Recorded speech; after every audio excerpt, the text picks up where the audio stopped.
Former Virginia Tech All-American and now All-Pro Buffalo Bill Bruce Smith was one of many stars that came out to see the Hokies. Speaking of special players, Peter Warrick accounted for the first FSU score, a 64-yard bomb from Chris Weinke that put the Noles up 7-0. Tech, known for its special teams, would watch Florida State's Jeff Chaney block a punt in the Hokies' end zone and then recover it for a touchdown. Andre Davis and Michael Vick cut the Noles' lead in half with a 49-yard touchdown strike of their own. But Warrick scored his second TD of the night on Florida State's second special teams score of the night, finding the zone on the punt return. Vick closed the gap again to 2 scores, but Tech trailed 28-14 at the half. The Hokies came out of intermission and rolled up 15 points, with Shyrone Stiff relegated to the bench with injury. Former EC Glass star Andre Kendrick would pick up the slack, scoring 2 touchdowns. And Virginia Tech began the fourth quarter ahead of the Seminoles 29-28.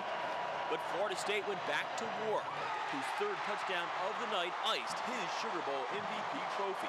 Florida State ends Tech's season and hopes of a national championship with a 46-29 Sugar Bowl win.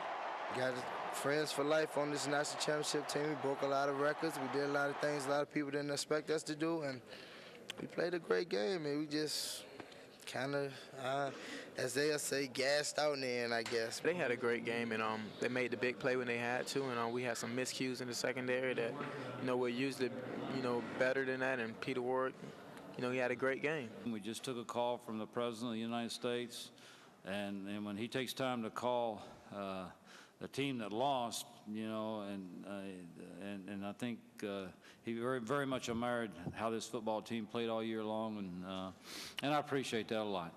Michael Vick is not running for president next year, despite the fact that he is receiving tons of national attention as a redshirt freshman. For more on that and the countless votes of confidence he received in his national championship debut, let's go to Mike Stevens.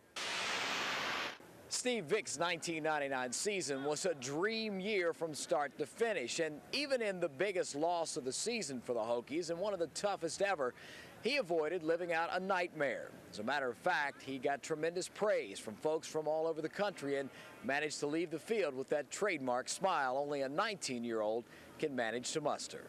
It's been a great season. From September 4th, till we played James Madison, to the first game on ESPN. Overall, like I said, if I can go back and change anything about this year, I wouldn't change a thing. Each game we came out and fought our hardest, had great game plans, players, coaches. We were so dedicated, worked so hard in the off season. That's why I said that I cried a lot because of so much, all the things that we've been through. There were tears of joy.